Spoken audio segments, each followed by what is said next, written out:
They've been working closely with state officials down in Washington State, even though it was originally passed by a ballot initiative. They've been probably some of the leaders in the U.S. in terms of working directly with the health authorities and such. So, so in Canada also the medical issues have changed the landscape quite a bit. In a couple of weeks we're going to talk specifically about the medical marijuana access regulations and the legalities around that. So I don't want to get too much into those issues today, but the way things are happening in the U.S. is quite different than up here.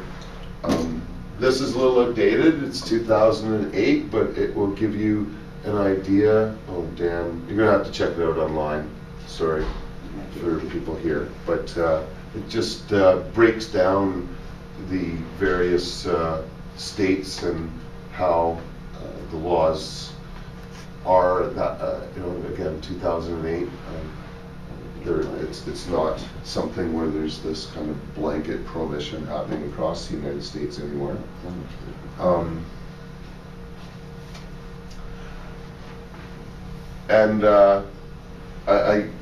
I don't want to dwell on this one for too long, but I just want people to recognize that you need to be really careful when you are searching for information, especially about drugs.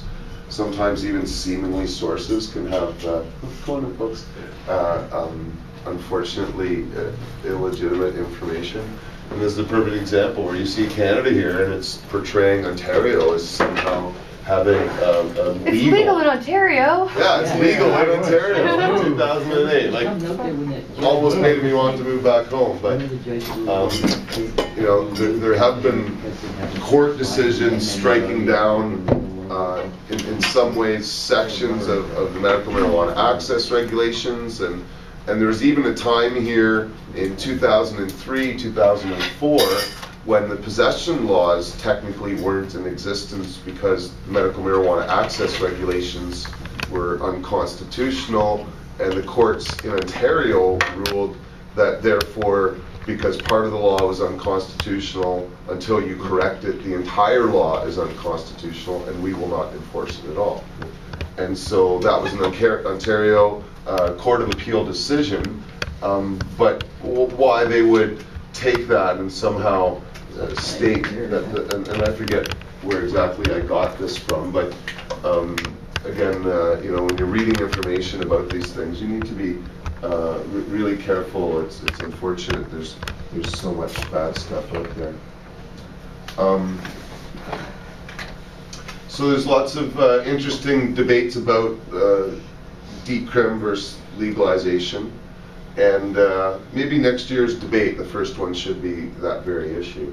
I generally refer to as decrim as a lawyer's term for job protection, but there's while we may all agree that the law is wrong, exactly how it should be licensed is a whole other debate.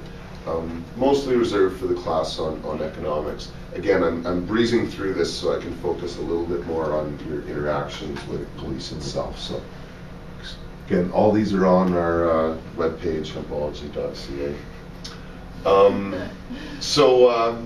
As I said, things are changing under the Obama administration, even though the last person he put in front of the DEA doesn't seem to be very friendly towards us, to be sure. But when he ran for president and was asked if he smoked pot, he said he did. And when he asked to be inhaled, he said that of course he did. In fact, that was the point. And so he also admitted apparently to having used cocaine in university, which is something George Bush didn't seem to want to do, though it was all too obvious he did too much of that when he was drinking. Anyway, as I said, we're actually falling behind in the reform movement to the United States. So it's in some ways quite thrilling to see changes happening there, but a little scary because we're going the other way. Do you think the Olympic medals will change that? No, I don't think the Olympics will affect this issue too much at all. Yeah, just out of curiosity, I don't know if I might have missed it. Did you mention at all, like now, how the UN has suddenly, in the last like couple of weeks, or whatever, the UN is stepping in and criticizing Canada for its medical marijuana laws based on some 1961 treaty that everyone signed on to, criticized a bunch of the states, and all of a sudden, like this, to me, this is a really, I know that the UN sort of been part of the arm of the international drug war, but this is sort of a new. Well, they love referring to that 1961 convention, even though obviously the United States is breaching it far more than we are with our programs, and it was written, in full accordance with them and such from the beginning. But to be honest, I was saving a lot of the MMAR stuff for the class on that in a couple of weeks. I'm trying to rush through this and get to a discussion about what to do when you see a cop and you've got a bag of pot. But yeah, the MMAR program is under several threats right now, including the United Nations and our CMP, that's for sure.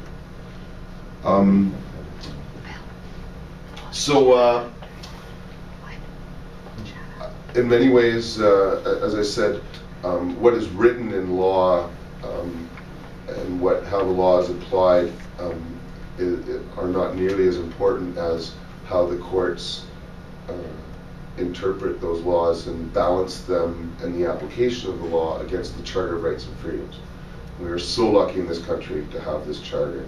I've relied on it heavily, and most people in this country would be in trouble without it. And so if it were not for court cases like Terry Parker's and others, we wouldn't be enjoying the freedom that we have now. We do not enjoy these freedoms because of politics or even activism so much as sound judgments in court.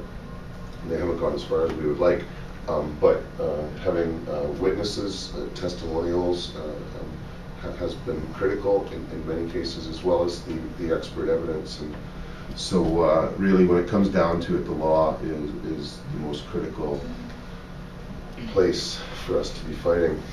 But I'm going to try to talk more specifically now. I got a good 15 minutes, yay, about what to do when you're around police officers. I'm going to start. I got this little card from the Pivot Legal Society, and we're trying to put most of this in our newsletters. I'm not sure if we were 100% successful in the last one, but I'll read from this. When you're interacting with the police, though, even if you got the card in your pocket, you usually don't have the time to read this or to pull it out. Now, this here says that you may